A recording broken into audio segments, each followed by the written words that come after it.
Hiya, Barbie. Hi, Ken. You want to go do a podcast? Sure. Jump in. Ladies and gentlemen, Troys and Gabrielas, Sharpays of all ages, and everyone else, welcome to Binging Barbie. I'm your host, John, and with me I have my co-host, Evaporate, tall person, Jay. I bake. How tall are you? I'm 6'3". Yeah, you are tall. Tall Yeah. enough that everyone told me that I should play basketball until they saw me try and play basketball. Which point That's they true. stopped telling me that I need to play basketball. It's very true. Yeah. No, How tall are you? 6'3". To me, you were always the tall friend. It's like, oh yes, Jay, the tall friend. I think our senior year, I was the tallest person at our school, including teachers. Yeah. Would At not least in surprise high me. school. Yes.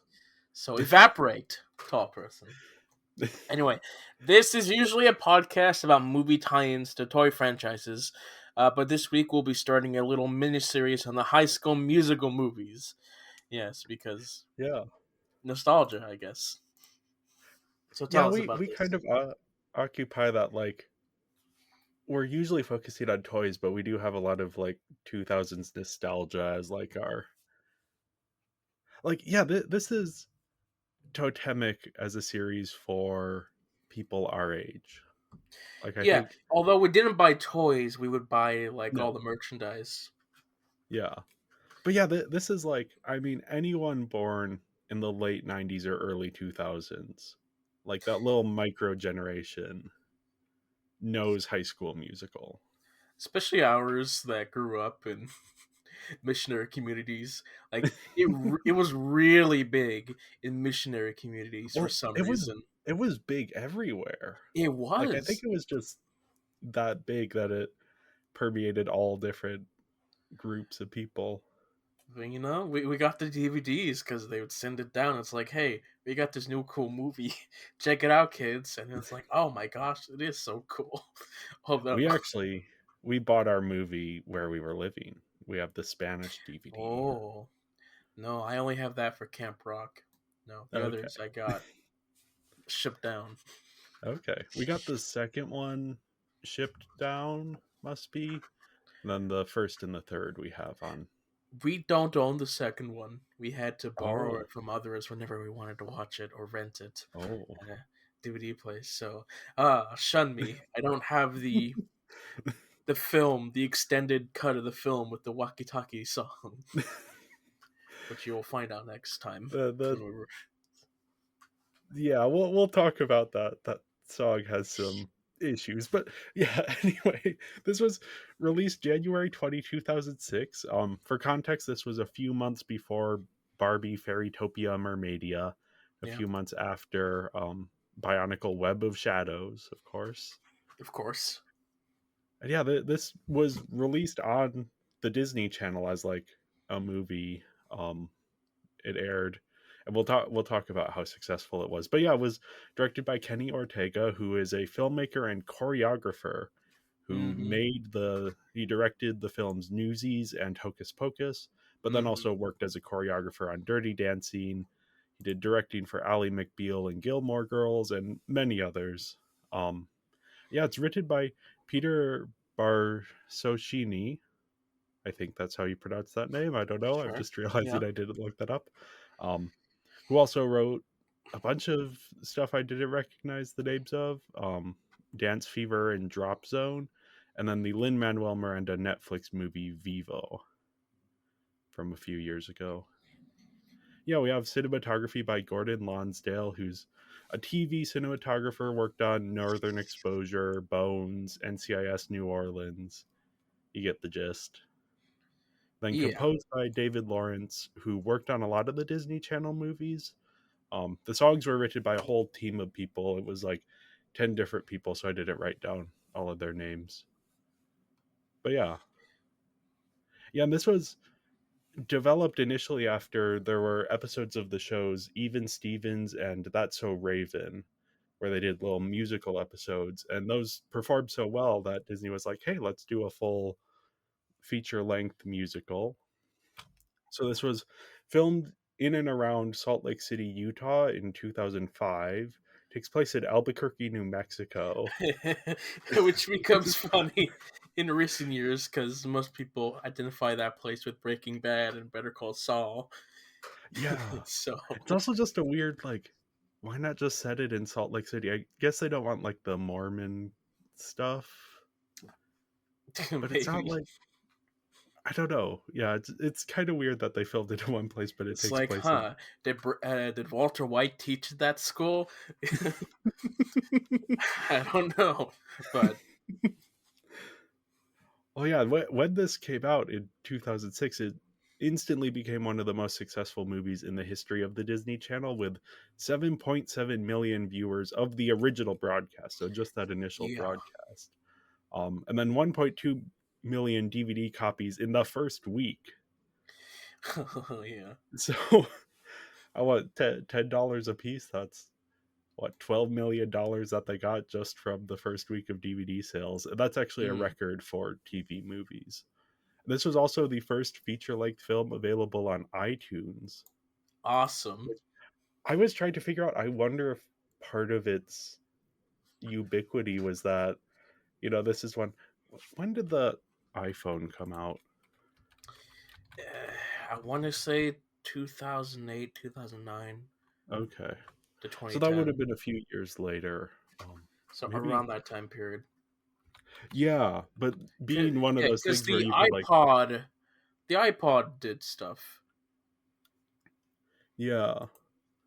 I'm just curious because I think I remember people having the High School Musicals on their iPod. Okay, yeah, first gen was September 5, 2007 for the iPod Touch. Yeah, yeah. So that would So have been, iPod Touch definitely had it. yeah. Yeah, so people had these movies on their, like, iPod. So yeah, it's just like this perfect confluence of events that made this huge phenomena. And then it became very influential. There were obviously the sequels and the spin-offs, which we'll be talking about, but there's also, I mean, Glee, that was huge, and Pitch Perfect, and all of these things that then spun off from this. Yeah, like every musical theater person from my generation, like definitely was a huge fan of High School Musical. Yeah. That's definitely for sure. Yeah, and then, like, even you have stuff like Descendants, or a lot of the Barbie movies, like the later Barbie movies. It kind of changed the way that they approach kids media that involves music. Sure. Yeah. Yeah. I think the soundtrack sales were a big part of that, of like, oh, we can have a successful musical that is also has successful songs and can sell a successful album. And Glee sort of supercharged that, because Glee would routinely get on, like, the top charts as Yeah, I well. mean, the album was pretty crazy. I had a cousin who would used to just they'd play the soundtrack every night to fall asleep to when they go to bed. Which whenever I visited was always like, huh, okay. Had to listen to this thing again. I have the soundtrack. I got it at a thrift store. I have it on CD. Nice. Nice. Yeah. And it was, I mean, it was massive. I just happen to remember, this was before you were at the same school as me, but in 6th grade we did a play version that was Life School Musical, sort of a Christian version of High School Musical. Was Right, not you not told me about good, that, yeah. but yeah. Um yeah, also like before I met you in my own country, they they had a theatrical production, a professional theatrical production Oh of High School Musical. That's like professional community theater one. So like my yeah. sister got to be a part of that. She was the teacher, the mean teacher. So that was fun going to see the three shows and picking her up after rehearsals. Yeah. Yeah, lots of fun. Yeah, and then we both went on to become theater kids, so this is kind of a I was on the Well, tech side, you were on the performance side, and then now you're more on the tech side. well, see, that had nothing to do with High School Musical, but um, yeah. Yeah. I mean, it had been like around over a decade since I last watched the films. Because, once you become a teenager, if you're not fully into it, then you don't really rewatch those films, even though they're still perfectly in your mind. You remember almost every detail about those films, like I did. So there you go. Yeah. Yeah, I mean, it wasn't an influence on me joining theater either, but it was in the air. Sure, yeah, definitely, definitely. So, speaking of those details, let's talk about the plot of this one. So, we follow Troy Bolton, who's a high school sophomore and captain of the basketball team. And while on winter break, he attends a New Year's Eve party where he's forced to sing karaoke with a shy high schooler, Gabriella. Despite neither wanting to be there, the two form an instant connection while singing and exchanging numbers. A week later, back at school, Troy is surprised to see Gabriella in his homeroom. The two reconnect and become friends. Troy is worried that his teammates will discover his interest in singing, and Gabriella is hesitant to get involved in any school activities. Despite this, the two end up auditioning for the Winter Musicale. They get chosen for callbacks, angering the school's resident diva in every sense of the word, Sharpay Evans. Worried that his auditions are going to interfere with his role as captain of the team, his teammates hatch a plan to break Troy and Gabriella up. They are successful, but realize their mistake the very next day and complain about the whole thing. Worried about the competition for the lead role, Sharpay convinces the theater director, Miss Darbish, to move the callback to the same day as one of Troy's games in Gabriella's scholastic decathlon competitions, which surely they're not allowed to schedule things that way.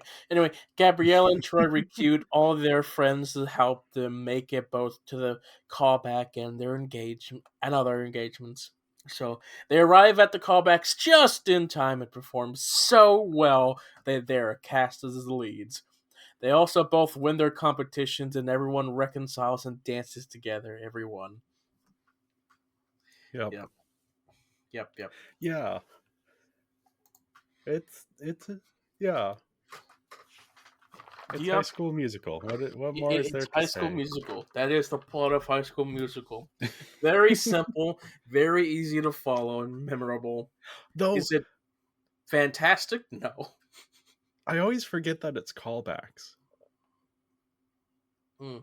That they're practicing as if it's for a big performance, but no, it's just the callbacks. It's just the callbacks, yeah.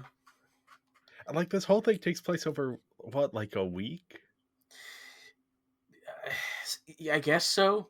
It's hard to tell, considering just how flip floppy some people are in this film. Yeah.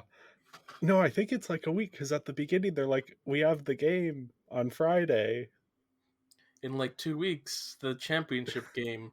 Although, why is the championship game 2 weeks after winter break? I don't Yeah, I'm know not about familiar with. basketball, but Yeah. usually that's right before break. Or maybe, I don't know. If you high school basketball players can tell us if there are any fans of those here, tell us. Yeah.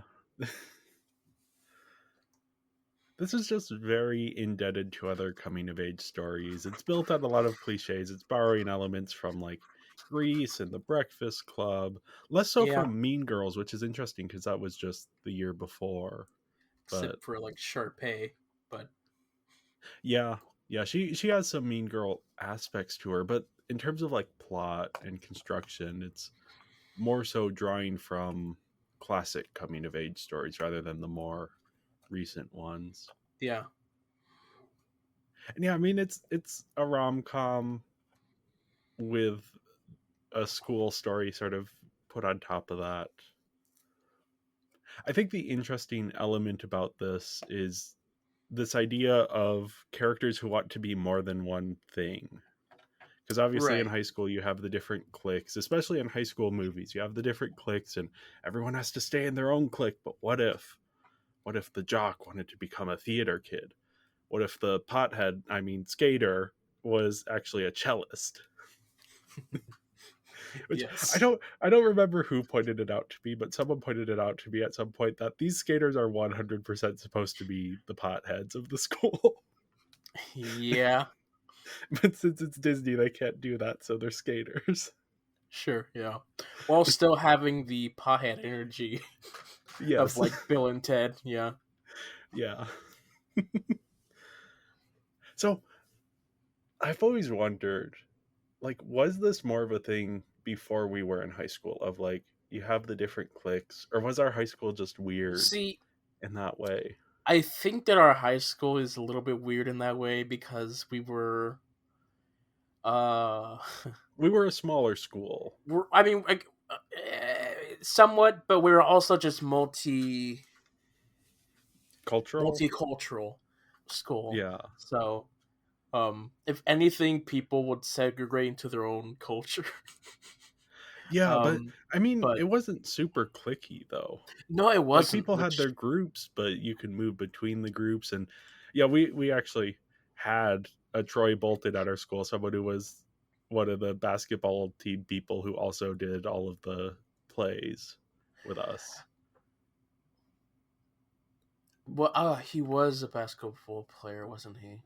And volleyball. I remember this because it always was like he would miss the first half of the play practices because he was, Oh yeah, or that's like the true. first half of the season while he was doing his sport, so that he would show up later on to the rehearsals. Yeah, yeah, you're right. You're right. Yeah, he was.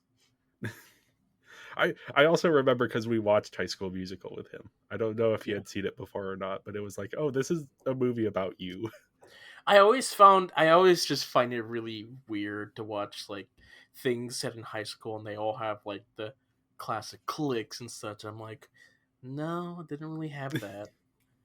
No, is that true? I don't know. I don't know. I They mean, still do that in America, but it might also just be like school size because we were not like when you have enough students to have like, oh, these are the sports students. These are the we just had like people who did a bunch of different things. yeah, and it could also just be like we were in South America, and so there was Yeah. a different perspective into like forming cliques and such. So Yeah. we would have like our own like lunch groups, but it wasn't really cliquies. Like okay, sometimes we would mingle with other people Yeah. Yeah, we had a depending on decent amount of yeah. crossover. And yeah, we were the drama group, but I mean, yeah, we had sports people in our group. We had we had Uh, a potheads in our group. We had we did, yeah. I mean, we were mostly like missionary in our group. Most yeah. half of them Well, were, but yeah. yeah. Yet I think it was honestly a lot of the reason we were the drama group was more because everyone tried out because we were all in the same group rather than us being a group because we were all in drama together. That's very true. I only tried out because you asked me to. Did I? No, not you, but like Oh, I the said the drama people asked me to because they okay. needed people. So Yeah, it is interesting. I do wonder how much of an impact, like on a subconscious level, High School Musical had. Because when you think of like millennial and especially like Gen Z, older Gen Z, like where we are in between millennial and Gen Z, there's a lot of like traditional markers of division that are less prevalent. So like people don't segregate themselves based on music genre as much anymore. Like there's a yeah, lot more. You don't have like the pop people and the rock people and the hip hop people. It's kind of like everyone moves between them.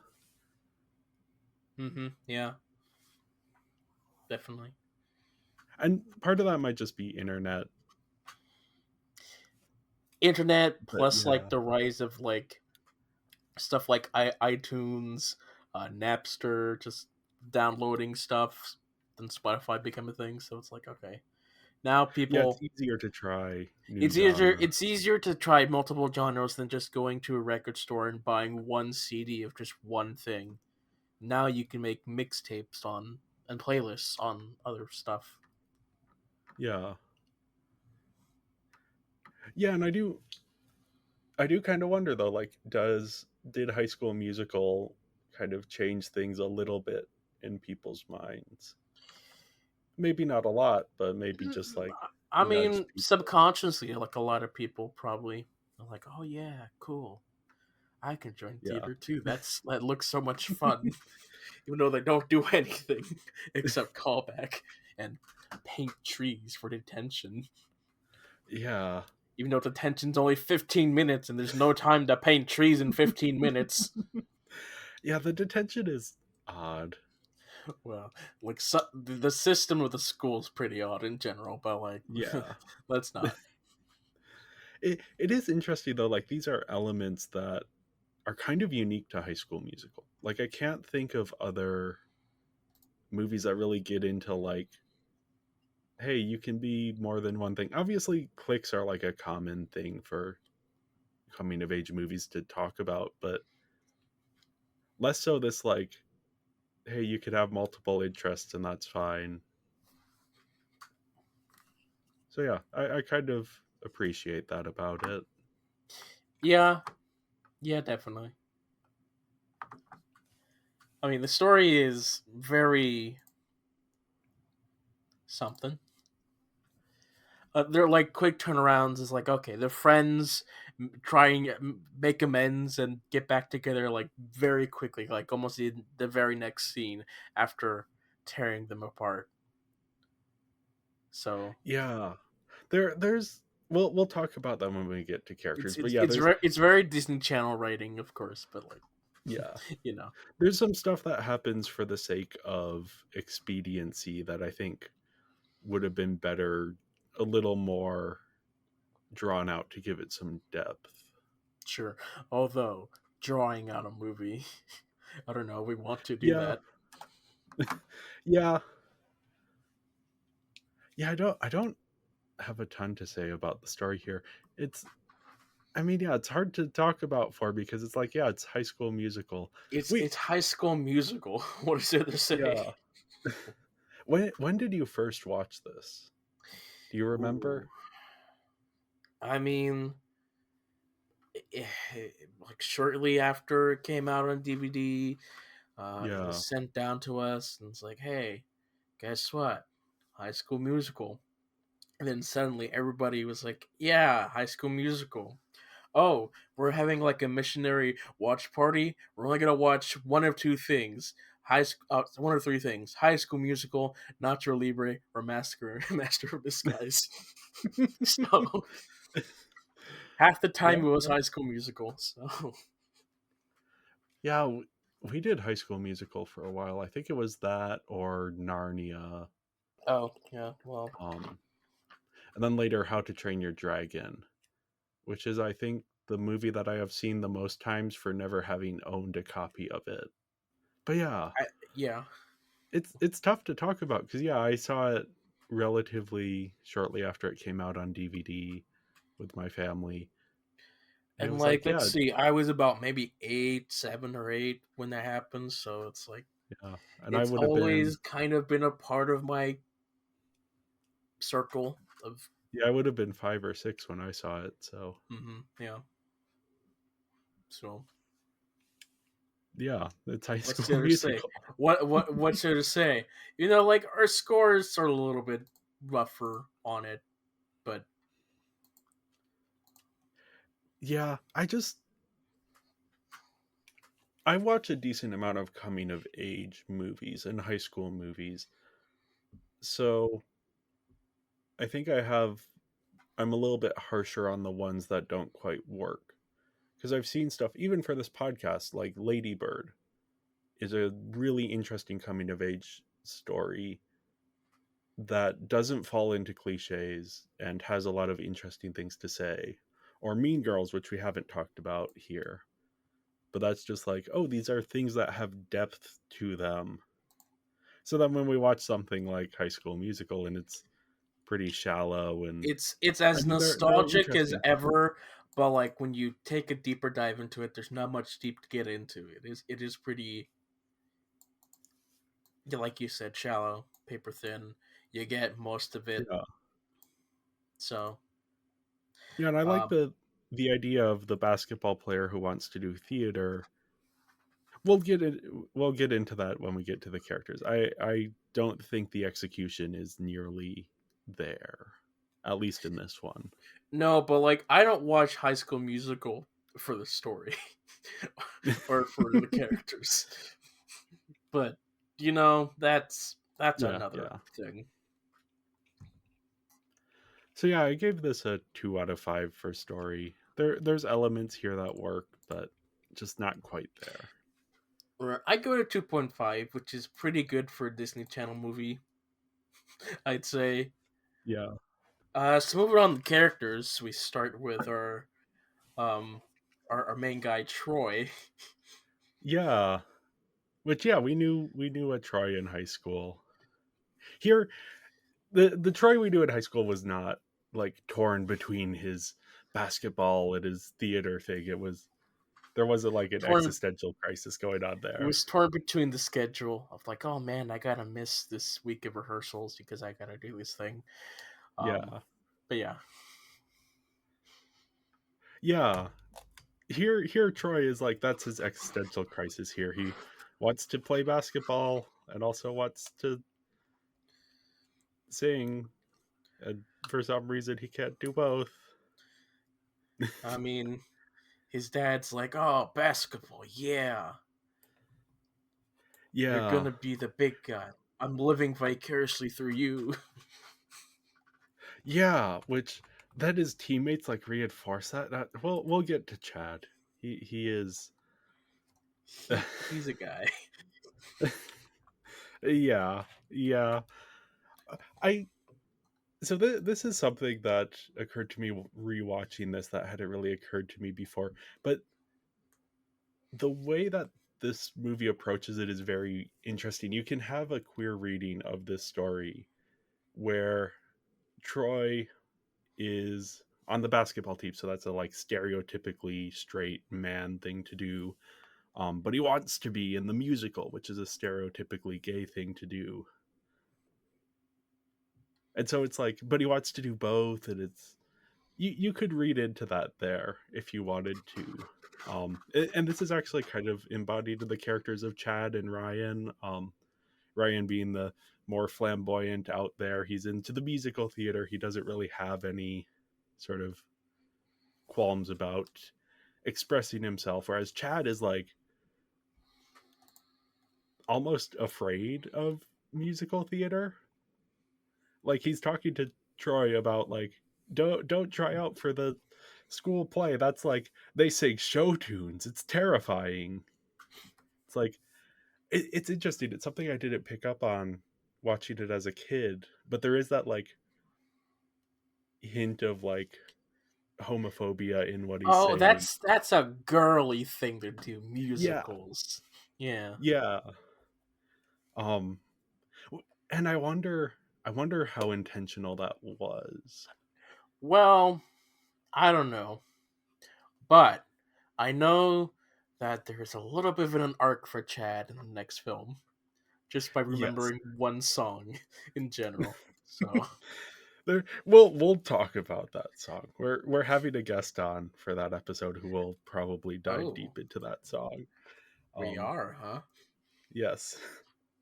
Oh yeah, I could say it. Samariel is going to be joining us for, Hmm. so they will probably have things to say about Chad's arc in that one. But yeah, here it's like, yeah, we have these like his, and it's all subtextual of like, well, why would Troy be afraid of being in the musical? It's like, oh, it's there's that like he's gonna be perceived as gay. um and he's also facing that judgment from his dad, which is a common sort of trope. You could imagine a version of this which is more so digging into that and could actually be like a specifically queer story. I think Glee does that with some of its characters more openly because that's a bit edgier of a show. Um, but yeah, I was even wondering if there was maybe a first draft of this story, maybe in a brainstorming, maybe um, some version of this that doesn't have Gabriella in it. It's just about Troy wanting to be in the musical and also do basketball. And then someone was like, hey, that's a little gay. Let's add in a girl for him to be in love with so that we could like have plausible deniability there. Because Troy's motivation moment to moment seems to shift. Like, does he want to be in the musical because Gabriella's in the musical, or does he want to be in the musical because he wants to be in the musical? And maybe he himself doesn't know. But like some of that motivation there was making me think, oh, is there a version of this story that doesn't have the Gabriella character for like Sure. plausible deniability? Because there's like it's basically a flashy sign saying Troy is not gay. He is in love with the woman. To stop asking us. Sure. Yeah. I guess also wanting to not be into that stereotype of like, okay, he's gay because he likes theater. It's like, okay, Yeah. we just want to say that you don't have to be gay to like theater. No. And Yeah. so yeah. But Which yeah. yeah, that is where this movie kind of is a little. But this is the kind of thing of like if they had been more intentional about it, the way Glee is intentional about it, because Glee actually directly addresses that thing because it has both gay and straight characters in the Glee club. So it's able to actually engage with that conversation. Whereas this is just kind of like we want to make sure that the audience doesn't see Troy as gay because this is a Disney Channel movie in 2006. So we have to give him a girlfriend, and like the reason he's in the musical is because of her, rather than just either having him be a more queer coded character or just being like, oh no, he is straight. He just likes music. Mhm. I guess yeah. The what's the Billy Elliot? That's the movie that is also that one's about dance, but that one is specifically there is a specific moment of like the main character being like, no, I'm not gay. I just like dancing. Here, there's nothing of that because this is a Disney Channel movie, so they can't do that. Sure. Yeah. Yeah, I you could read into this and have like Troy with his different like interests as like a metaphor for the experience of like bi people. Um, but obviously that's probably reading more into it than they want us to. Sure. For 2006 at least, yeah. Yeah, yeah. I'm I'm curious to see what High School Musical, the musical, the series does in terms of this because I think that's a little bit more. I think they have gay characters in that show. Right. But this is not a podcast about the show. We're not No, going to talk about the show on this podcast. At least I don't want to. So no, it's 3 seasons, which is too much. it's too much. Plus, like, the only High School Musical I know is this. So We will be talking about spin-offs, but yeah. sure, yeah, sure. Back to like Troy just in the movie and not like the bigger thing of like Troy. The way he doesn't stand up for Gabriella to his teammates, it's just so Yeah. disappointing. Like she is 100% justified in breaking up with him for what he says. Even after Mm-hmm. he's like, "Oh, I was just pretending." It's like, "No, grow a spine, dude." It wasn't very subtle either of them just slowly raising the laptop with a webcam on Yeah. it. Yeah, 2006 technology. It's not someone having like an iPhone in their pocket that they're secretly recording from. It's Nope. Very obvious laptop and very obvious webcam that you have to add to the laptop to have a yeah. webcam. So Uh, yeah, it's just I was disappointed in him in that Hmm. moment. Troy in this film series I think has one of these moments in each film where he disappoints Gabriella in some way. She's too good for him. Like, I'm rooting for him in the sense of like, oh, he's kind of like trying to find his place in the world. And also there's like that queer reading of his character of like, oh, he could be like a they're kind of painting him as like, oh, he's this person who has multiple interests. But yeah, Yeah. he is not the most sympathetic of characters at times and makes some major mistakes and undervalues Gabriella and her emotions. But despite all of this, I just kind of find him bland as a protagonist. Like, I don't know. I feel like I should be more interested in him because he's like torn between these two things. But I don't know. Maybe it's the performance. I just don't care. Yeah. I mean, I don't really care too much about the heart of each character. There's really only one character that I remember Yeah, fondly, but it's not really because of this film at all. But yeah, I like them all just because they were in this film, and the film was fun to watch, and that's why I enjoy them. But not because I connected with any of these people. So yeah, yeah. It. I don't know how they could have done it differently, but yeah, I don't know. I mean, Troy is yeah. just Also, it's a Disney Channel movie where they're not gonna put a lot of effort into making this the most complex thing out there. It's like, okay, yeah, we need a very simple, paper thin, cat out character that you can somewhat identify with if you're a sports jockey wanting to be part of theater. yeah, But that's it. We're not gonna go any further yet. We'll see. I don't know. yeah. I'm hoping the next movies either add more to his character or focus less on him. Well, Yeah. I don't know about Focus Less, but the third one is gonna be something. We'll see. Yeah. Now we also have Gabriella, who I find her a little bit more compelling than Troy. Oh yeah. She's the new girl, but I think they avoid some of the like expected tropes of the new girl. Like she isn't super shy, even though the first scene tries to characterize her as shy. But no, she's like outgoing and she will make friends. And she very quickly finds like a place for herself in this school.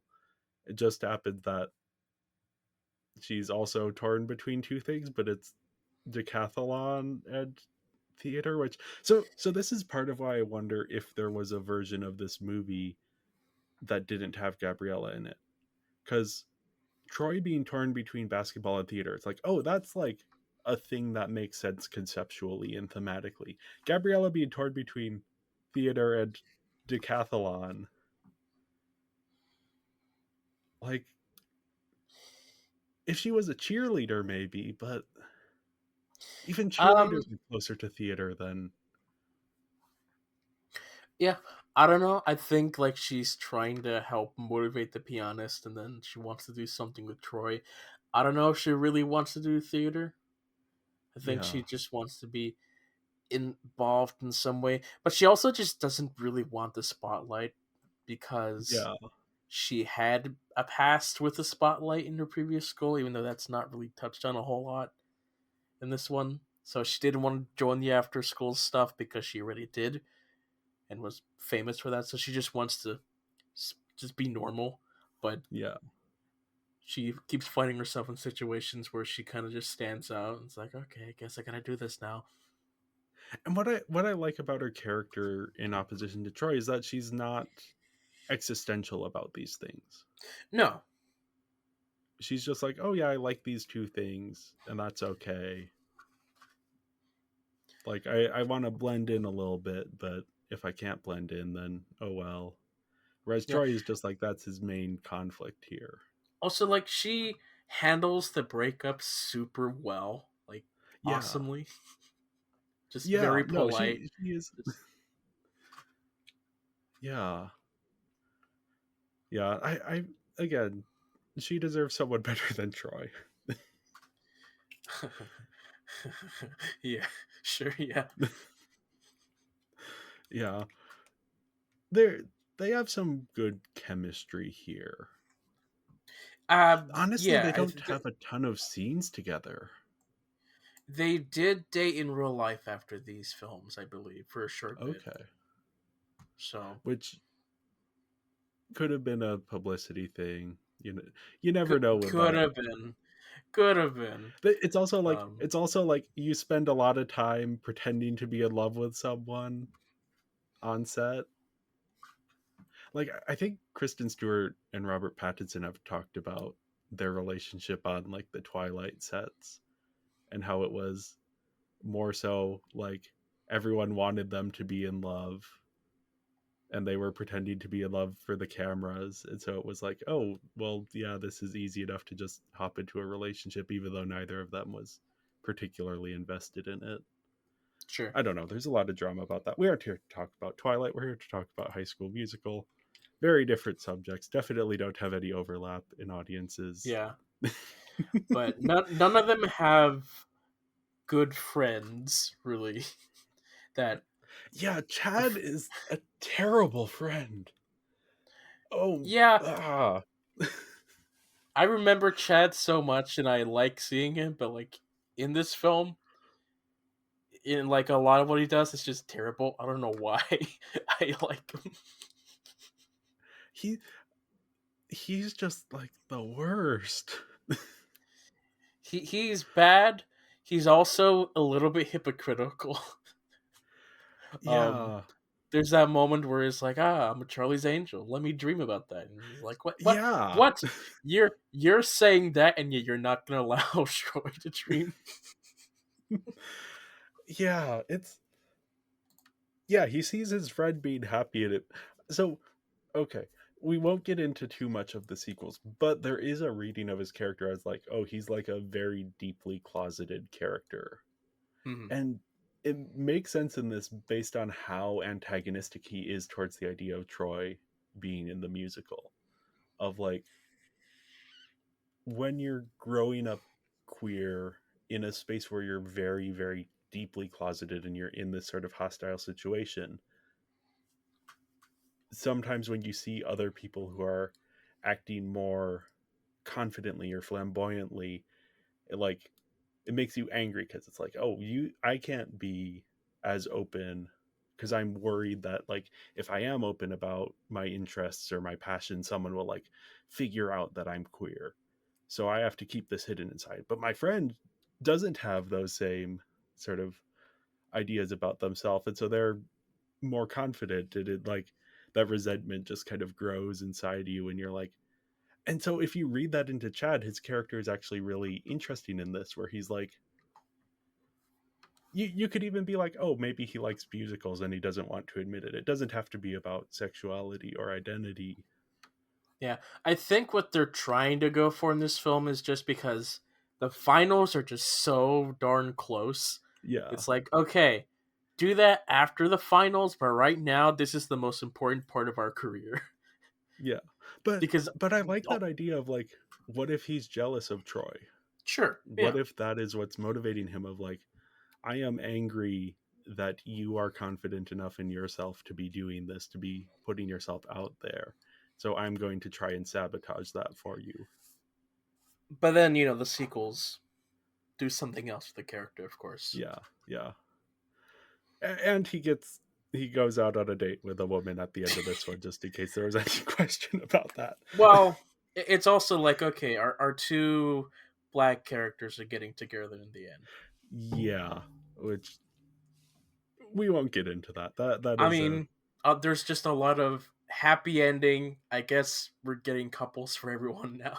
yeah, Even I kind of even Sharpay, yeah. but To be fair, Sharpay has her moment with a black man, so a yes, little bit better there. But Yeah. Yeah, because Chad and Taylor don't make a good couple, at least in this one. Like, They're just the two schemer friends who yeah, plot the whole who are thing. So terrible. yes, so So, they're terrible together well, for no, a we very have to finish about Chad because he has this like sudden change of heart, oh which yes. makes no sense. And I think a better script would have been more intentional and actually drawn an arc based around that. So either the two ways I think this could happen is, okay, he breaks them up, but then he sees how sad that has made Troy and And is how like, that's been affecting his basketball in such a yeah. terrible way. It's like, And oh, he's like, okay. oh, we need to, I have hurt my friend. I need to be the bigger person and like tell him this is my fault.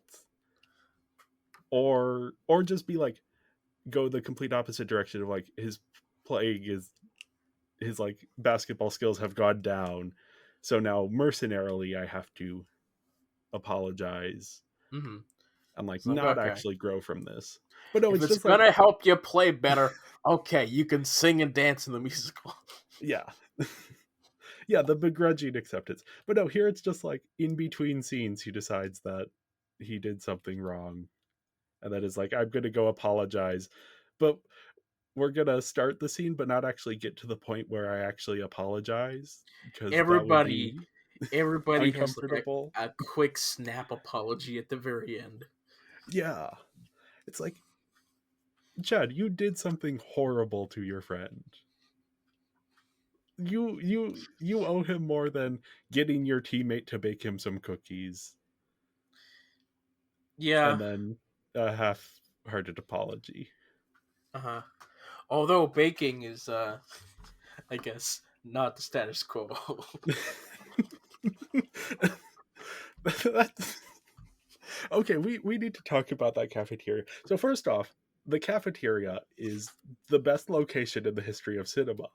Like it's It just is. so whoever location scouted that cafeteria deserves a raise Or they and built the like cafeteria, but executive producer credit on the movie.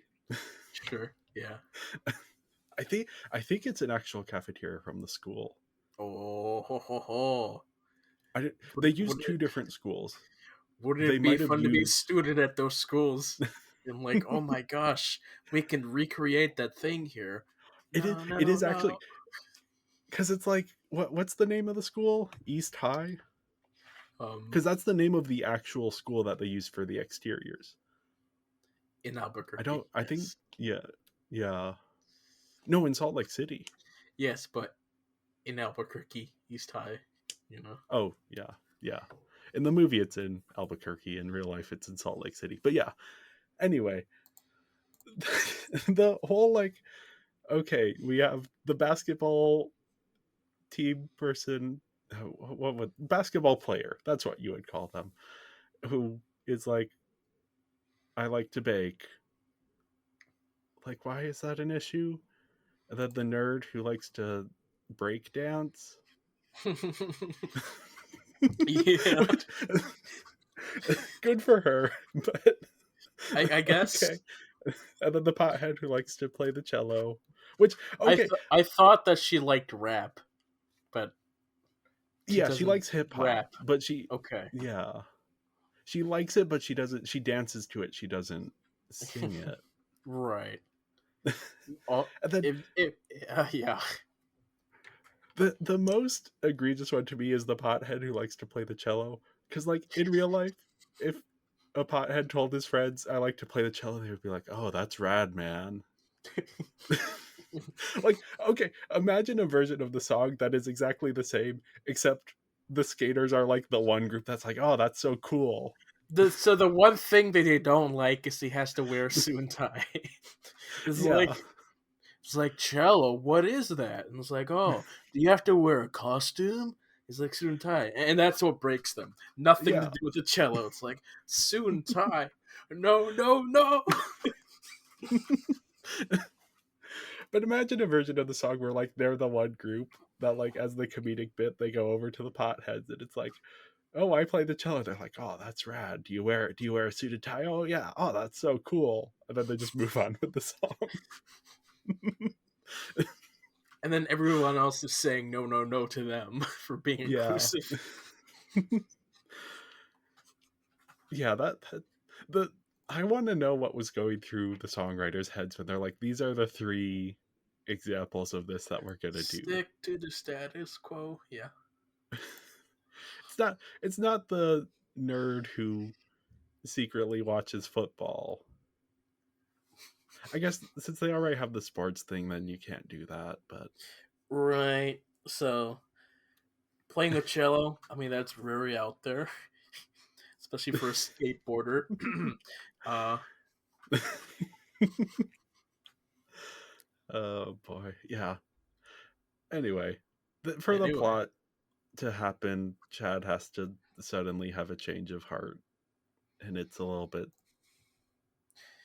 Yeah, abrupt. because But then Taylor, everybody has to dance happily at the end. yeah, Taylor, I don't know, she's almost worse than Chad because she starts out as such a better friend. Yeah. Where she is actually like supportive of Gabriella and they're bonding over like the things they have in common. And then she's like, Chad is like, hey, we need to break these 2 up. And she's like, okay. Like, you don't get the sense that she thinks it's a problem until then. Like, she's just like, oh, it's kind of weird that like the Scholastic Decathlon girl is dating the captain of the basketball team. But Right. And then, like, everybody will mingle. It's like, we can't have that. We gotta like, Taylor, segregate the cliques. why are you teaming up with Chad? You should know better. And does she even apologize to Gabriella? I don't think there's a scene when she does. I think they Well, just skip that. maybe. And like, Troy and Gabriella are way too forgiving. Because like, these friends just scheme behind your back to break you There's a up. moment where they tell Gabriella the truth, but Yeah. Gabriella's like, no, you guys were right. And then Troy stalks her in her tree.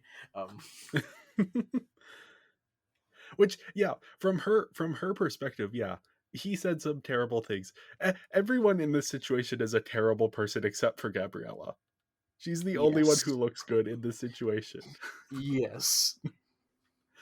Because everyone else is like manipulative, and then Troy is lying through his, and like doesn't have a spine. And then Gabriella is just like caught up in all of this.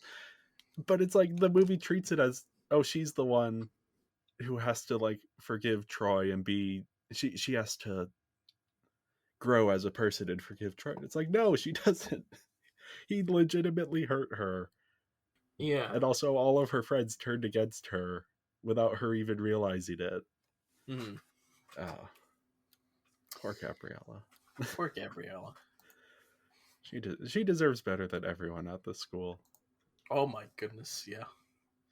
In Except the maybe second Kelsey. film. Kelsey's okay.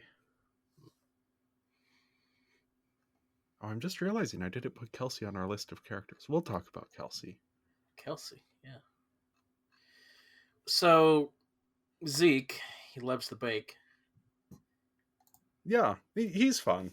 If Yeah. not for him being on the team that tells Troy to break up with Gabriella, he would be another okay character. Like, not morally apprehensive or more. What am I looking for?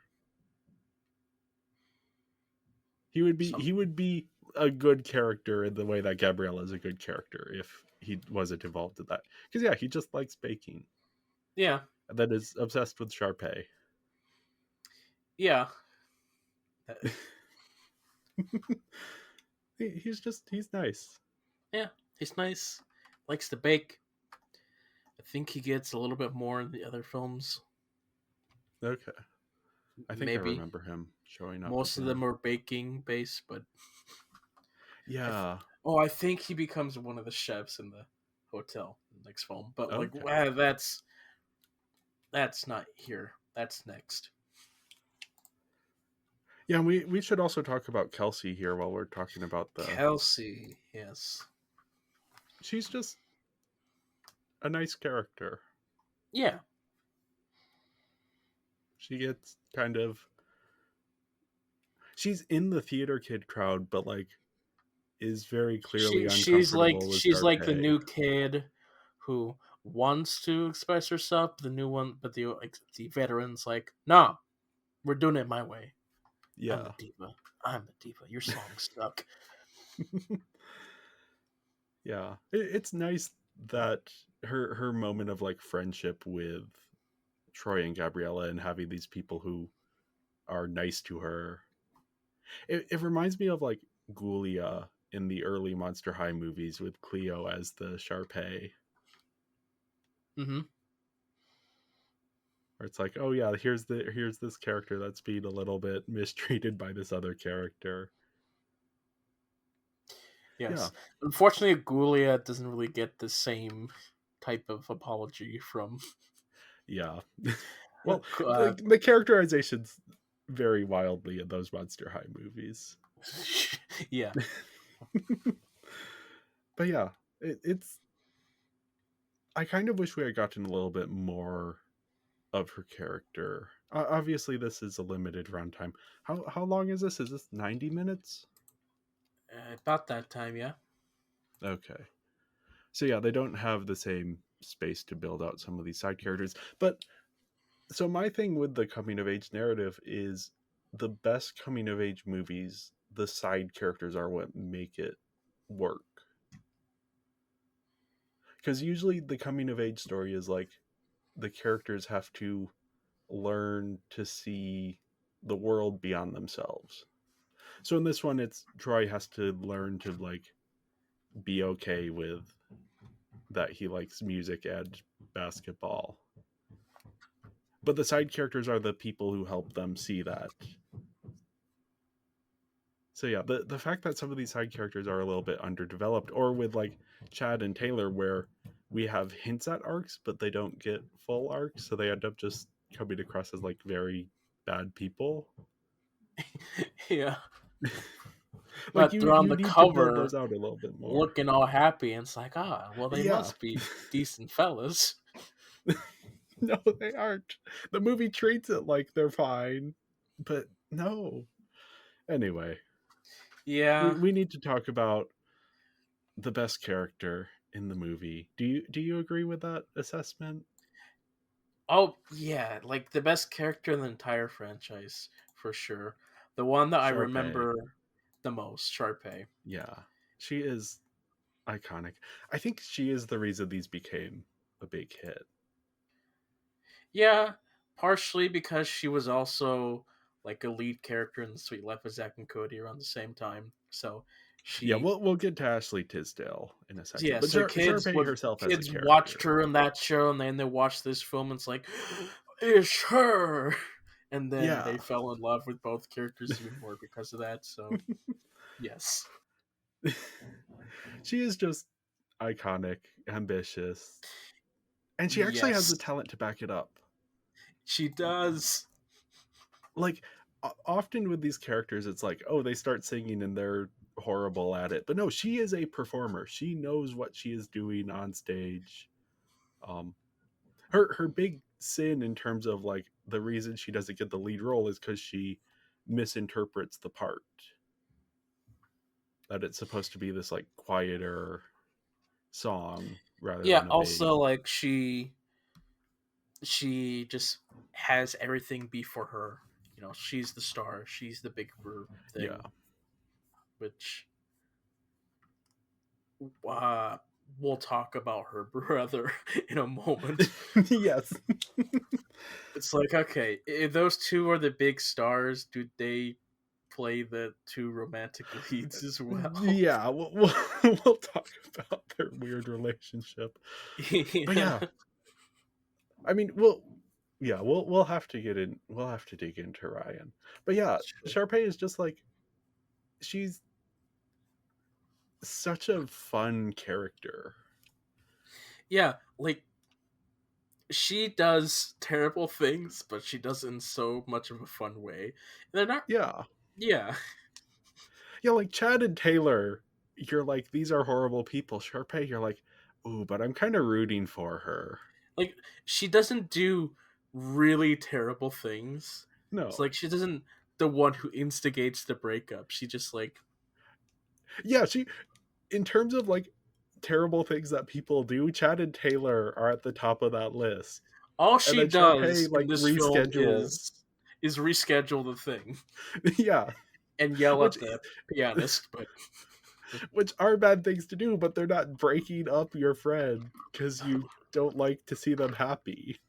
well, until the next film. But Yeah.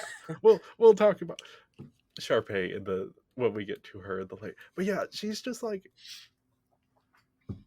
just wonderful, yeah, incredible. yeah, her songs are all just memorable too.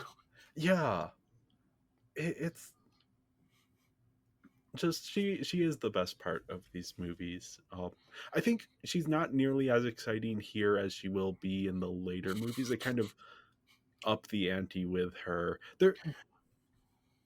There are elements that I like here though that are in the other movies that are changed. Like here they really downplay her crush on Troy, whereas I think the next movie is all about that. Um They have a couple scenes in this one for sure.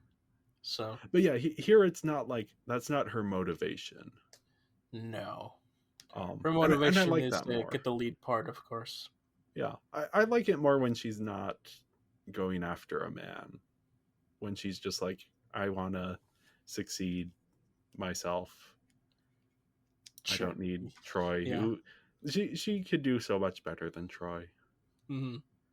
Like Zeke is better for her than Troy is. Yeah, but unfortunately, they never like bring that back up. It's like it never happened in the other films. Yeah, I'm curious to see what because Sharpay gets her own spin-off, which I have not seen. Have you seen it? I think once when it came out, Okay. I'm but I don't curious to see remember how the anything about it. yeah I want to see how they develop her character because she is. I mean, we've talked about this kind of character so much, and I always love this character archetype when she pops up of like the mean girl who is fabulous and mean and Yeah, but isn't too mean to the point where you yeah, hate her. Like she's just like the the mean girl from Little House on the Prairie. I want to murder that child so bad. But but like the Sharpay, you love her. yeah. But She's more of like the Cleo from Monster High, or even Monica a little bit, sure, or yeah. like what was the other one? Candace from Phineas and Ferb, where it's like these characters who are actually the most interesting, even though they aren't the protagonists. Mhm. Um, which is why I'm really curious to see what happens in Sharpay's Fabulous Adventure. Because my theory is that because she's interesting, she'll hold her own movie better than Troy and Gabriella, who are a little blander. Unless they start to bland out her character to be Yeah, protagonist, which usually is what happens with Disney Channel movies. But we'll see. but she has the space for an arc that is more interesting. She does, So but yeah, I I'm don't. excited. We don't. People don't really remember that film, and there's probably a reason for that. And we'll find that reason when we watch it. Yeah. Sharpay, we're gonna have to talk about her so much throughout this. Yes. Yeah, she feels like the closest thing. Part of the reason I wanted to do these is because it does feel very Barbie adjacent, specifically with Sharpay and her pink fashion, and yeah, we'll get into that, especially in the next movie, I think. But yeah, her brother Ryan, Ryan. who I wrote about him. Behind every iconic woman is a gay twink who worships her. He he is. I mean, I don't know what it is about like gay men and obsession with like iconic women. You'll see it with like diva worship and pop star worship, and I've never been able to like properly explain it to people. But it's like, oh yeah, you just see this woman being confident in yourself, and you're like, yes, I love you, in like a not in like a in like a yeah. I Yeah. can't. played Yeah. it. Yeah. But it's like, yeah, his dynamic with Sharpay is just so perfect. They they have like this very toxic codependent relationship. Like they are the only people in the world that they trust, that the other person trusts fully. Sure. Ryan though is not as mean as Sharpay. No. Like he doesn't really care who like it. Like he'll be friends with other people whenever, but like he will stick with his sister. It's like yeah, okay, sure, I Yeah. agree with you. Whatever. We got a Yeah, dance number. I'm all in. yeah, and there is this sort of like, again, their relationship is kind of toxic in that Sharpay is definitely using him to prop herself up. And that's, I think, like, you bring up the thing of like, oh, are they going to play the leads in the play? And I think they are, the romantic leads in this play. I think Because, you might be really excited for the next film when we get to that one. We'll see. yeah. Because But yeah, remembering Ryan, yeah. I know he gets more development. So I am curious to see. I mean, I've seen all of these movies. It's been a while though. Um Mm-hmm. but yeah, he's just like, he's a fascinating character to me in his relationship with Sharpay of like, he loves her as like a sibling, but also in that like, oh, you're in that like gay man way of like, oh, you're an icon, and I like, not worship her, but look up to her, maybe is a good way of Sure. putting that. Yeah. They're But then also partners in is like, crime, yeah, essentially. but then also is like, has a little bit of doubt around that of like, oh, maybe she's sometimes wrong, maybe she's Mm-hmm. sometimes a little too mean. um but then yeah, he's in the play. I think he is, the way that like, oh, I'm trying to think of an example. Maybe I could just explain it, but like, when you have two people, one of whom is very very talented and the other of whom is less talented, but they kind of bring that person along with them because they have such a close relationship. Yeah.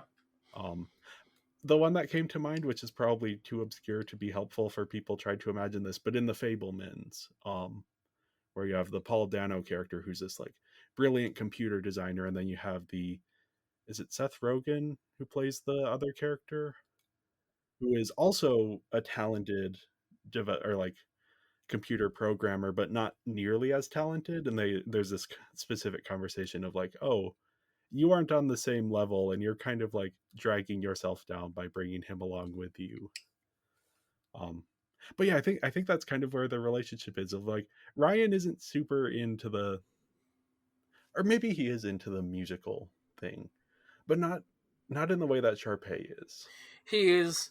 I think like he probably sees himself as an equal, while Sharpay sees him as slightly lower. Because there's that one Yeah, like blink and you miss a bit during Bop Bop Bop where he climbs the ladder to be on her same level, but then she uh pushes pushes him, his head yeah. down to go one step below. So that could be a point of contention for later entries, which if my memory serves me correct, could be something fun. Yeah, yeah, he's just an interesting character. And for me, like rewatching these as an adult and catching on to how like blatantly queer coded he is. Like they aren't even trying to hide it. They are And being very no, specific in how they're portraying him here. And that's interesting to see in like a Disney Channel movie that I saw as a kid sure, and like yeah. never caught on to. I mean, I probably caught on to it on some level because I was always most interested in Sharpay and Ryan in these movies. I mean, they dress just so out there as well that you just can't help but look at them. Yeah. But like the songs I would listen to the like more intense songs, quote unquote intense, but then I would also always listen to the Sharpay and Ryan songs. Yeah. Like in the soundtrack, we're all in this together, sure, it's a fine song, but like Stick to bop the to the status top. quo. Bop, bop, bop, bop to the top go. Yeah. Those were the like Yeah, I think Bop to the Top is like my favorite on this one. It's the one that's like, because the lyrics are just so simple, it sticks to your head like the most, because it's Yeah. just like bop bop bop bop to the top. Yeah, the other ones require a lot more different words, but But they're also it's just like I'm more interested in them as characters than a lot of the other characters. sure. Plus, like the flair in that song as well also Yeah. helps. Yeah, the dancing, that I think that's my favorite, like choreography wise, of the songs. But yeah, Ryan, he's just a great character. Yep. I don't know if he's in Sharpay's Fabulous Adventure. I kind of hope he is to get a little bit more of him, but I don't believe so. If he is, he's like probably in one scene in the beginning, Yeah. and that's about it, which is a But shame. yeah. Yeah. But yeah, speaking of performances, next up we have Ms. Darbus, who is Miss the theater Davos. director. Uh huh. She's wonderful. Like iconic, but in a very different way than Sharpay. Like Yeah. the Sharpay is the up and coming it girl, whereas Ms. Darbus is like the Over the theater top, veteran who's been there. strict Yeah. teacher who also happens to be in charge of the theater. Yeah, I'm trying to think of like a good dynamic to compare it to, but It's yeah, she's there's no great. one else. She's Miss Darvis. I mean, no, more her dynamic of like the way she is different than Sharpay, despite both being very iconic. But yeah, anyway, she's just like very dedicated to her job and very strict, but like I don't know, not in a way that is unreasonable for a teacher to be. Although I don't get the sense that she's like a good teacher.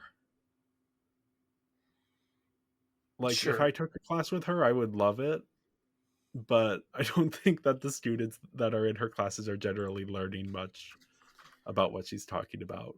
I don't even know what she's talking about. What is she Because teaching? she's just like, let us now talk about the importance of Shakespeare on the development of such and such. It's like, oh, I'm interested in this, but I imagine none of the other students in the class would be interested in that. Right. Is she an Like, English teacher? I don't know. I think so. Like, yeah, that would be of the characters that we know. It would be like Ryan and Gabriella would be the two that are paying attention, and everyone else, and Kelsey, everyone else would be asleep or on their Right. phones. But yeah, I just she's wonderful. I like her rivalry with Coach Bolton. Um, reminded me. Oh, this came out at around the same time. Um, oh, maybe I have to. So there's the Rock and Royals.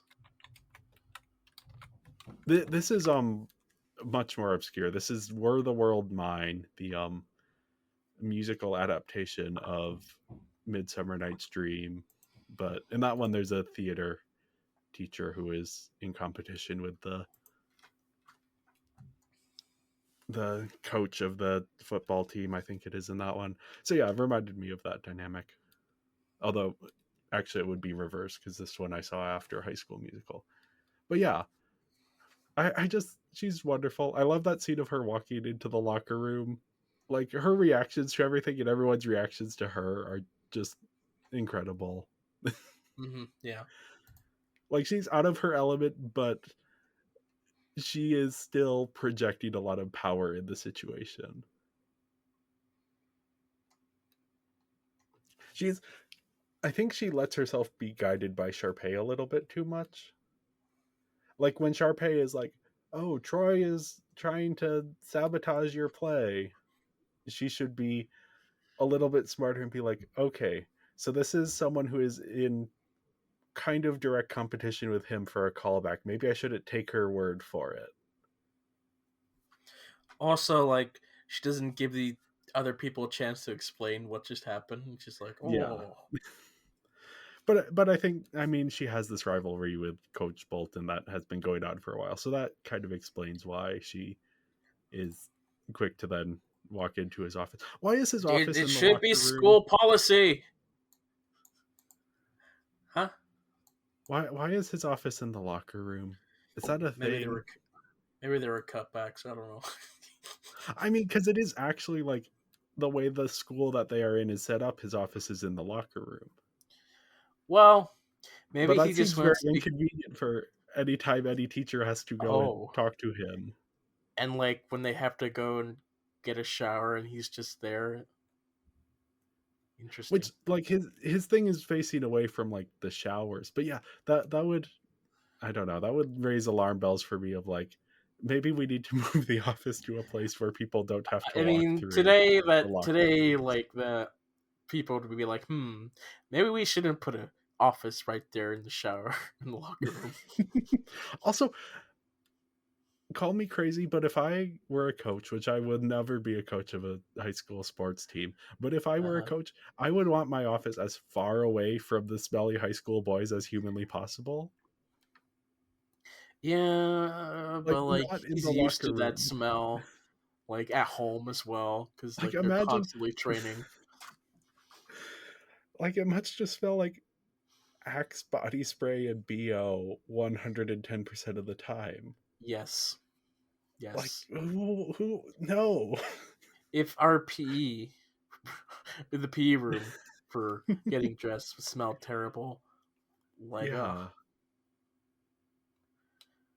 plus Anyway, they never washed the uniforms at all, so yeah. That was anyway, Coach Bolton. He's the true villain of the movie, although I wrote that before talking about Chad and Taylor, who are actually the true villains of the movie. But he's just like, the way he treats Troy is just so terrible. yeah. Like, he has that scene where Troy is like, hey, what if you're interested in doing new things? Although I guess in that scene he's like, oh, but then they aren't your friends if they're, but no, he just has like the way he treats His Troy. one mind is all on basketball. That's the Yeah. only thing that he knows and thinks about. It's just like, huh? What other interests? I don't know what you mean. Yeah. And then when it's like, when it becomes clear that Troy is going to be in the musical, he is like,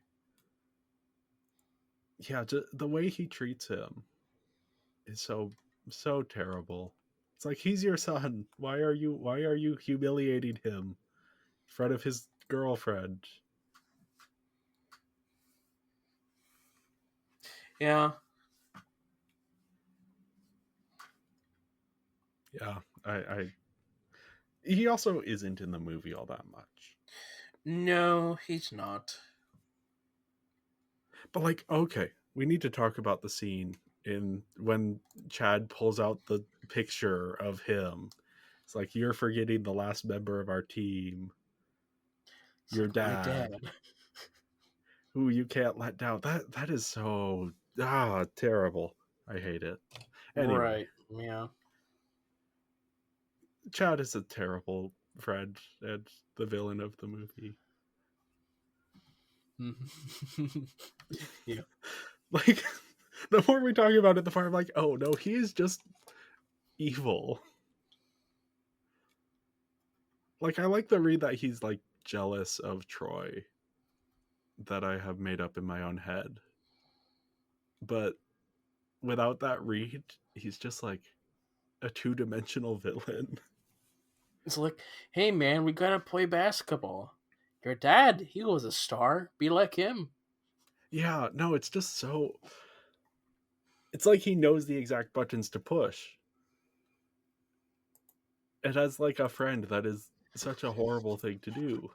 Sure. Yeah. Of like, I'm going to manipulate you into doing what I want you to do. Just horrible. Yeah. Anyway, those are really the only important characters. I gave them a 2 out of 5. Again, there's a lot of interesting stuff going on. It's just a little bit more intentionality in the writing would go a long way to adding depth to this. Actually, if you're going to have Chad be the villain, actually embrace that and give him an arc around that rather than just, oh, he does something bad and then apologizes for it the next scene. Yeah. And I gave it a 3. Still, they are pretty not well-rounded characters, but because I don't know, they're icons to me, I gave it a 3. Yeah. And I mean, I feel like I should say that I do have some nostalgia for this, but for some reason it isn't. Oh yeah. I don't know. I think I experience nostalgia differently than you do. Oh sure, yeah.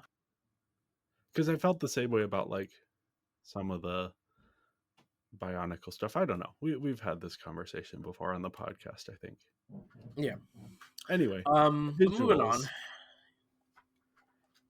Visuals, yeah. It's a Disney Channel movie, so like there's a limit to the budget. Everything's well lit, evenly lit. Yeah. But It's very bland. sure, yeah. The colors Does are what it needs faded. for TV, yeah. Really, There's some the occasional standout good moments moments. are the dancing, of course. Yeah. There's some good like cinematography moments and good choreography. A lot of the dance scenes are like over edited, which is a little unfortunate.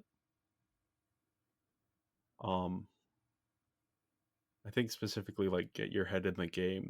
That one is a bit over edited. Sure, But yeah, I mean, but it's serviceable. yeah, once they like do like stage lighting on stuff, it's like, ooh, that's interesting. Like getting your head in the game, Yeah. like that was fun to look at because like everything goes dark and there's just little spotlights on them playing the game. Yeah. There are some moments and like the performances near the end, like Bop to the Top, and then the last one, which is We're all in this together. no. No, it's the is it Start of Something New? The one that Troy and Gabriella sing on stage. Something like that. Like those have a little bit more juice visually. Oh yeah, because they're on the Um actual theater stage as well. yeah.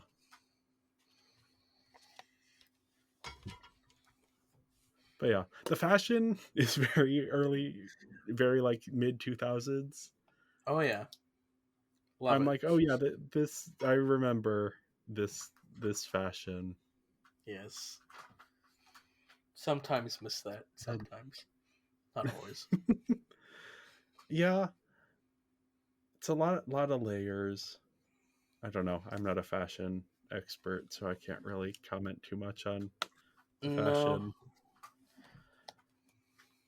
And yeah, the locations are really well chosen, especially again that cafeteria. Again, that person Oh yeah. deserves executive producer credit, story by credit, whatever credits you can give them, because they made that scene. Oh yeah. That's a perfect scene to do like a dance number in. You even have Yeah, you have the staircases to get the yeah. levels. It's like it's perfect. You have Sharpay looking down on everyone, like Mm, yeah. oh, just like, and then I think they might build it for the third because I think it's a little larger for the third. I don't think it's the Maybe. actual I mean, location, the but third one they got money for the third one. yeah, Let me tell you yeah. that. That's Even the the only second thing I one, remember for the third like one is watching that clips they from got the second money. one, it looks better than this one. Uh, yes Like and the no. colors have more pop. Yes and no. But yeah, yeah, the visuals, I mean, they're very serviceable, but not much more. And you can get away with that with a little bit more creativity and like how you're framing things, but and lighting things. But yeah, it's just not outside of some of the dance scenes. It just didn't really stick out to me. So I gave the visuals a 2. Yeah, I gave it a 2.5 because it's pretty good for a Disney Channel movie, but that's it. Yeah, nothing Yeah. too amazing. But performances are on the better ends of a Disney Channel movie, I think. Okay. I'm less familiar with like Disney Channel movies outside of this one. Sure, Um, maybe. yeah, Zac Efron, I think he has become a better actor than he is in this movie. Sure, yeah.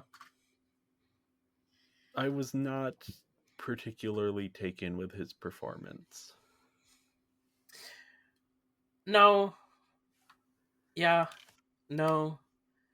He has some weird like mannerisms. His mouth is very like expressive Sure, yeah. That's in a that's way that's like, probably like a probably like a theater kid energy, yeah. just trying to do film, which have a very different way of doing stuff. So he's Yeah, and I want to be clear, like he has become a very, very good actor. I think this is, early stuff. He still has some growing to do in terms of sure, his yeah, ability. So just blanket for everything about the acting here is like, yeah, these are people who are early in their acting careers. So but most of them are like Disney stars. So yeah. the Yeah, we unfortunate have Disney stars of this film. yeah. I don't know a ton about like the background of a lot of these actors, of like Yeah, the people who aren't as high up on the call sheet. Like Zac Efron and Vanessa Hudgens and Ashley Tisdale, I know what their careers are, but mhm. Others would probably have like TV shows that they'd be a part of, or maybe yeah. like one or two scattered things. But you know, But yeah, speaking of Vanessa Hudgens, oh wait, mhm. no, Zac Efron, we have to finish up with him. I think he's that last performance scene, the start of something new. I think that's where he kind of comes alive as a performer, and he has good chemistry with Vanessa Hudgens in that scene. Their chemistry in other scenes is not nearly as strong, but when he's performing, he really sells it very well. Right? Yeah. There is the weird thing where that isn't actually him singing in a lot of these songs. They dubbed him over, I mean, which is a most of the little odd. songs are just them singing in recordings and then having to lip sync. Yeah, but no, That's they hired someone else to do his singing voice mm.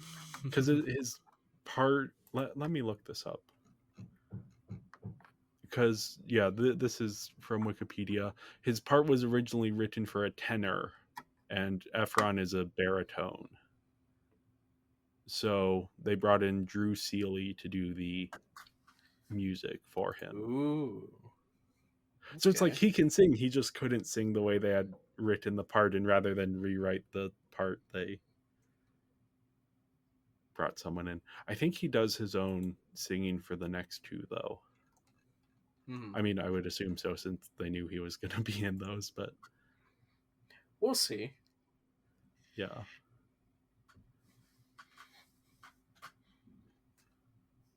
Yeah, he has had an interesting career. I think of the people who broke out of High School Musical, he's had the most successful career.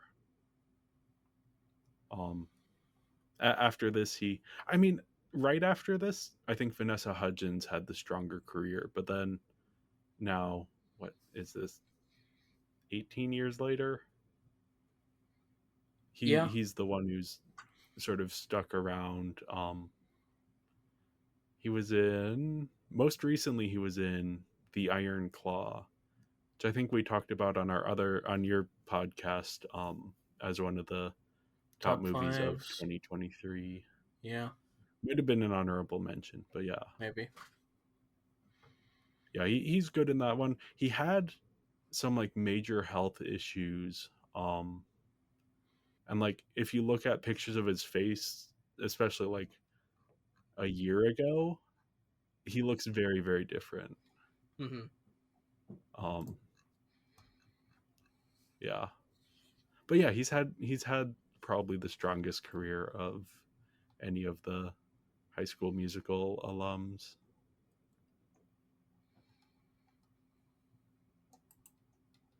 And yeah, Vanessa Hudgens is the other sort of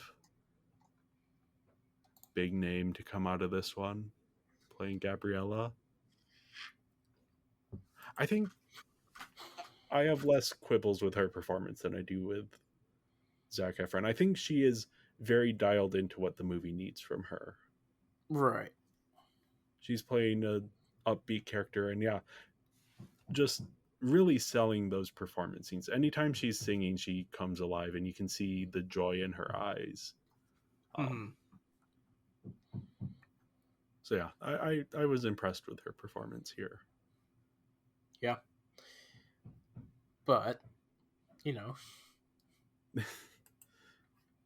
Yeah, I mean the most memorable, and I think the best performance in the movie, honestly, is Ashley Tisdale as Sharpay. I mean, it's so over the top, but it's so Yeah, memorable because of that. and she just, I mean, part of it is the character allows her to be a little bit out there and a little bit, again, you said over the top, that's a good word for it. But Yeah. also, like, Ashley Tisdale just in general isn't afraid to play this kind of character. Like, someone with a bigger ego would have played Sharpay very differently. Because Mm-hmm. she is this, like, not annoying in the way that, like, Candace is when she plays Candace. But Right, she is Candace. yeah, which is a similar role, but a little bit distinct. Um, but yeah, that she's willing to just kind of like play this character the way that she does. It's very impressive to me, and not something that you see a lot from actors. Of like, oh yeah, I'm just gonna kind of embrace this role and how this character is a little bit horrible and gets on people's nerves. And I think that's why she is sort of so memorable in this, is she's like, she goes for it.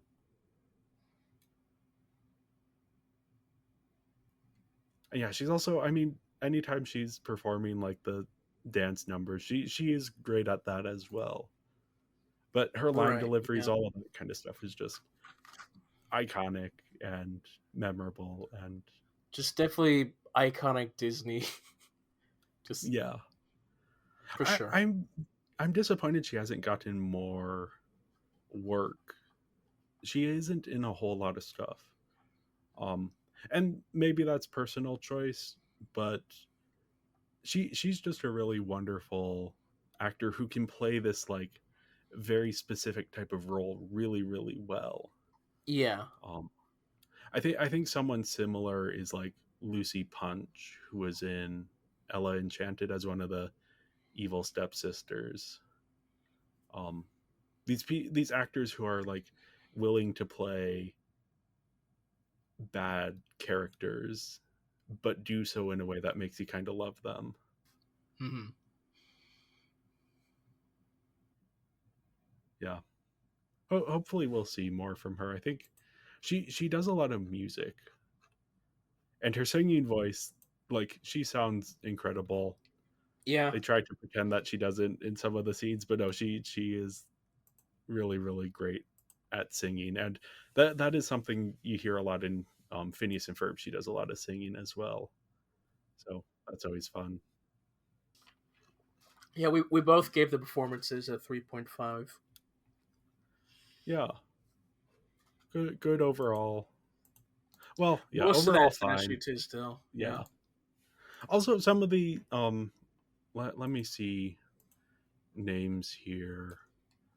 Um, Bart Johnson as Coach Bolton has some good line readings. And then Allison Reed as Ms. Darbus just perfectly embodies that role. But they're adult actors who have a lot more experience. So, but yeah, on to the sound. Sound, yeah. I mean, I feel like I want you to talk about the soundtrack because I think you like it more than I do. I mean, it's not that I love it, but it's because it's been a huge part of my childhood that I can't escape it. That I like it because it's nostalgic. Essentially, the style of music is not my favorite, but I've listened to these songs so many times. I've watched the film so many times as a kid. That's just I don't know. I just really enjoy it. They're just so memorable. I loved them back then. Um, I think they're fun to listen to, but I gotta say, I like other stuff more than this. But this is still pretty good for me, even though yeah, it's alright. But like compared to like most other Disney stuff, this is like these three films are like the peak of Disney's musical ideas for especially for Disney Channel films. So Yeah, for me, I don't love this style of music. Um, the sort of right, like more show tuney, which is odd given my personality, but yeah, just it doesn't appeal to me. And part of the reason I maybe don't connect to this movie as much as other people do is because I'm not super into the music. Even though I did grow up listening to it and I know all of these songs. Like when We're All in This Together starts playing, I roll my eyes a little bit just cuz I've heard that sure. so much. Yeah, you hear it so much that you don't want to hear it again. I don't have Yeah. any of these songs on any playlists that I listen to on road trips because I've already listened to it so much that I don't need to listen to it again. But if I hear it like and it's like in public, it's like okay, yeah. Then I'll like bop my head to it and just Yeah. mouth some words. Um, but I Whereas don't. for me it's like I'm not gonna choose to go and listen to these yeah. songs, even Whereas though yeah, for me if I hear it out and about, I'm just like I'm a little bit annoyed by it. I don't I kind of maybe it's just like a mental block thing of like because I loved High School Musical when it was coming out, but then a few years later, like in middle school and high school, it was like, oh, that's not cool anymore, and I've got to like hide the part of me that enjoys that. And so I kind of turned on High School Musical. And with some of those things, I've turned back. Like with the Barbie movies, I've gone full circle of like, oh, I kind of enjoyed them as a kid. Then I was like, oh, they're Barbie. I'm not allowed to enjoy that. And now I'm like, oh, yeah, Barbie. There are some good movies there. hmm Whereas High School Musical, I don't know. I don't know if I'll ever go for full circle on High School Musical. I think because of the style of music, I just it's also a thing that as the older as those films get, the more I feel like they're of that time period, and like yeah, we're so far away from when like loving that was like the best thing ever. Now it's kind of like yeah, that was good at the time. We don't really have that same style anymore, and we've kind of moved past that. It's not as like fulfilling to watch it again at this time as it would yeah. be back then. Maybe Glee is my bigger thing because that I didn't watch Glee when it was coming out, but I watched it in high school. And I'm not a Glee fan, but I think of that show the early seasons. I Right. eventually gave up on like season 3 when I realized but like I think more fondly of Glee than I do of High School Musical. Sure. Um Like I've I am a theater arts major. I've experienced many professional musicals, and it's like, oh yeah, there's definitely a different set of quality between the two that I kind of enjoy one over the other. But yeah, like I said, at the time when I didn't have any other musicals, this was my musical. yeah. Yeah, and I mean again as a kid, I remember how excited I was for High School Musical 3 to come out and to see that in the theater. Yes, Um, definitely. so yeah, there was a point in my life where I really liked High School Musical and the songs, and I knew all of the songs and listened to them all the time. But that it has been so long since that I can't really access that, which is maybe why I don't have a lot of nostalgia for it. It's like, oh, I outgrew it and never looked back. Yeah. Whereas like Narnia, I have like a lot of very fond ideas of, and I reread those books. Hmm. Um, I haven't rewatched the movies in a while, but But yeah. yeah. My favorite song here, just to get into like the actual songs, I really like Bop to the Top, which I mentioned. Um, oh, Breaking Free, that's the performance at the end, not Start of Something New. I don't like Start Yeah. of Something New. I like Breaking Free. Um, Sure. Yeah. I think that scene is the best scene, whereas Bop to the Top is like the one that I would actually listen to.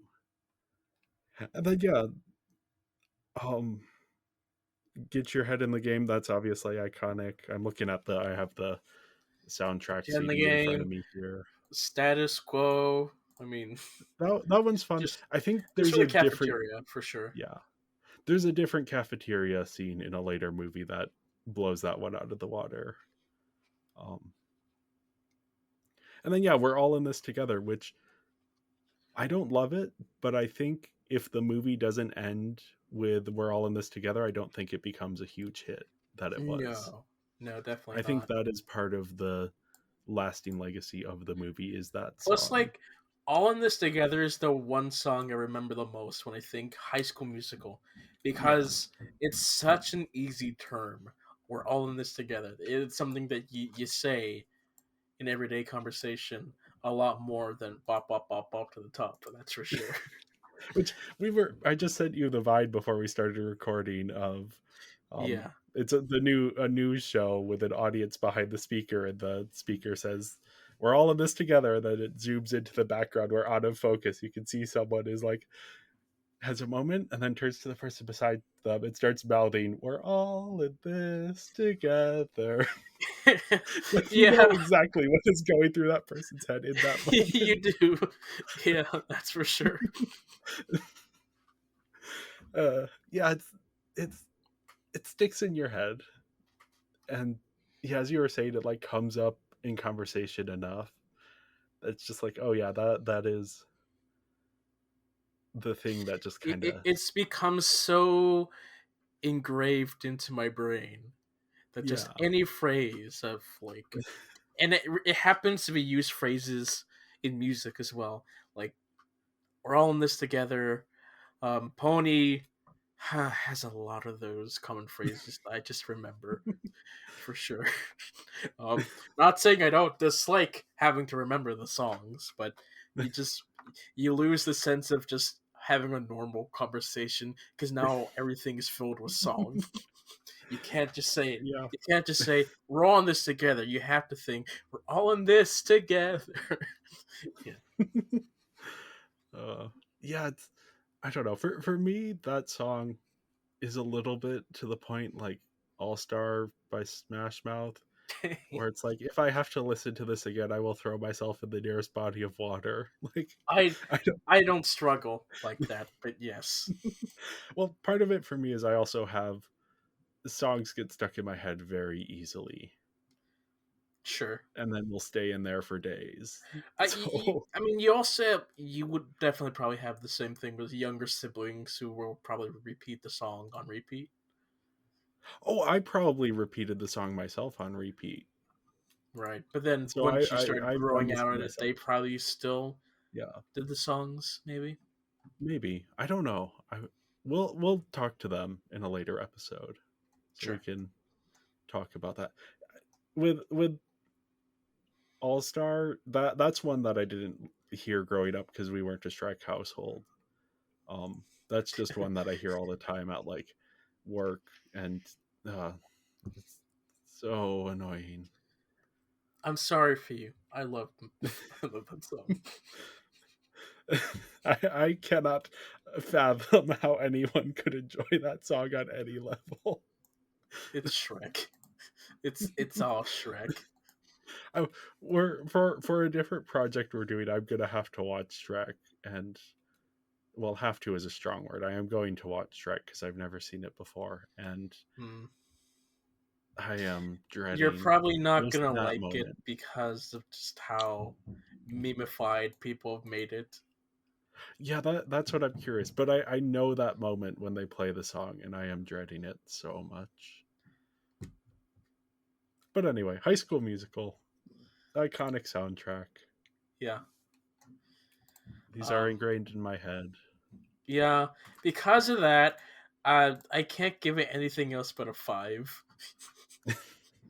Like, Go for it. sure, I could say the mixing isn't all that, but like, because these are just songs that I know and I don't hate every time I listen to it, it's like, okay, that's a 5. Other musicals I don't love. So, yeah. Yeah, I was surprised seeing how positive you were on this, because we don't talk about High School Musical a lot No, as we like don't. friends. I don't want to talk about High School Musical a lot, really, because I had that time already to talk Yeah, about High School Musical when I was younger. But yeah, I remember it fondly, so that's why it's a 5. yeah. And I don't have nearly as fond of recollect. I mean, I have fond memories of High School Musical. I just Sure. they don't stick in my brain the way they do for you. So I gave it a 3 out of 5. Yeah, which leaves me with a 16.5, which is 66%, or a 3.35 star rating. I have a 12.5 out of 25, which is a 50% or a 2.5 out of 5 stars. Yeah. So, I'm I'm hoping the next one accentuates the good elements while sort of working on some of the like visual quality yeah. issues. I mean, for me, this is my favorite of the 3 films. Okay. So, the other I two, think I don't love as much, even if they have slightly better stuff in them. yeah, I think my memory the third is my favorite of the three. I'm very fuzzy on the third one. That's one I've Yeah. watched the least. And I don't really care for the story of the second one, even though I like the songs. Yeah. The second one has what is maybe my favorite song of the three, which we will be talking about quite a bit. Yeah, sure. Yeah, pretty good. But It's either anyway, that one or one from the third one. yeah. Anyway, Anyway, thank you everyone for listening, and make sure to follow us on social media. We're Binging Barbie Podcast on Instagram and Tumblr, Binging Barbie on Twitter, and Serialized and Binging Barbie, a Barbie movie podcast on Letterboxd. And if you enjoyed this episode, make sure to leave a 5-star review. And go join our Patreon at patreon.com/Binging Barbie Podcast.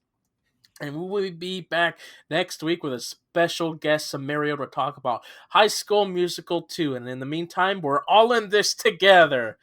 Toodles! toodles.